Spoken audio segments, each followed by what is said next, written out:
Strongest quarter in history, I understand. You talk about strong demand in all your value chains, all your regions. But to answer that question, how sustainable is it, do you think? Thanks for having me, Caroline. It's great to be with you. And it was the strongest performance in our history, either pre or post-spin. And we had, in addition to pricing power, we had volumes up 9%. And I think sometimes people forget that. Demand continues to be strong, whether it's in automotive or mobility or construction or the consumer part of our business. And we continue to see backlogs at customers for 45 to 60 days. And my estimation is we're going to see this strong demand through the end of the year. I think on pricing, sometimes people get a little bit confused with what's happening with the oil markets, especially with the announcements that were made by OPEC to add some supply.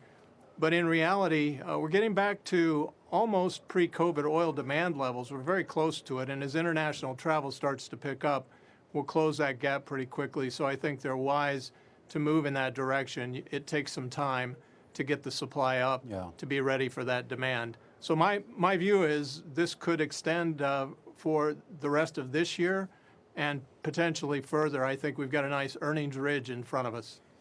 Jim, can you talk to us a little bit about production levels, particularly with polyethylene and some of the other plastics there? Of course, there was that big disruption earlier this year down in Texas with regards to that winter storm, that unprecedented winter storm that shut down a lot of production, I know, for Dow as well as for a lot of your competitors. Where do we stand right now on production? I would say most of the assets are back up. Ours are back up fully and have been since April. In some businesses, you saw that the month of April was kind of a slow startup. We were able to get the crackers back up and running fully.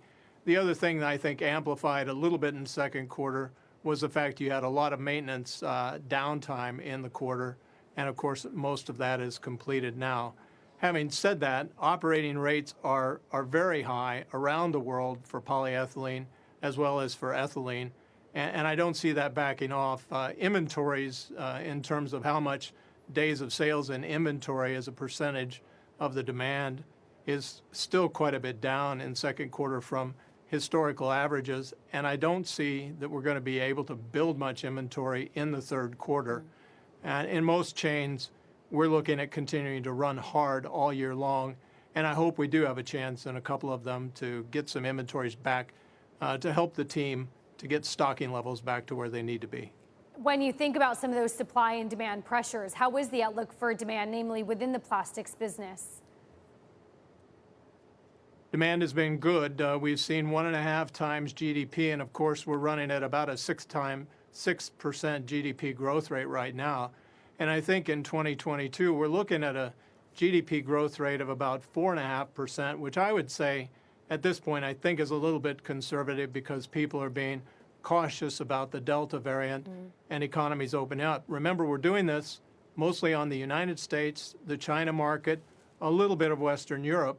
And those geographies are highly vaccinated. They're the most highly vaccinated in the world. You'll see Brazil, India, Southeast Asia, and other economies open up as we go into 2022. And I think we're going to see a return to travel. Travel right now is mostly tourists in the United States. But among our customers, about 50% expect that they'll return to travel, business travel, in the next 3 months. So my expectation is this is going to continue to steadily ratchet up. It may not be the strong, sharp rebound that we've seen, but it's going to be a continued good growth rate as we move into 2022. That is such an interesting global bird's eye perspective because, of course, you're a global company and you saw COVID sort of hit first with your production out of China, and understanding it is fascinating. I'm interested, therefore, your own confidence levels. You sound pretty optimistic, Jim. What about putting your cash to work in terms of investing in your business, in terms of capital expenditure? Because that's we're hearing companies giving money back to the shareholder but not recommitting into their own business. Well, last year, when COVID hit, we focused obviously on cash and liquidity, and our target was to come out of the pandemic with the best balance sheet in our sector, and I believe that we've done that. We've seen an upgrade and a ratings outlook increase, and we were able to reduce another $1 billion of gross debt in the quarter.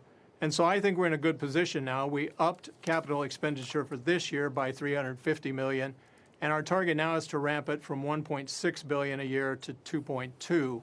And all of those projects will bring another billion of incremental EBITDA growth to the bottom line. In addition, we've got another $600 million that will come to the bottom line through a combination of productivity and digital efforts that we're putting in place, which gives us better cost position and also allows us to get more out of the assets. Most of that capacity expansion is accretive the minute it starts up, and we've had several expansions come up already this year, and we've got another big one in Canada that comes up at the end of the year. So I feel confident about the growth, and we're continuing to look forward for another good 2 or 3 years of strong recovery.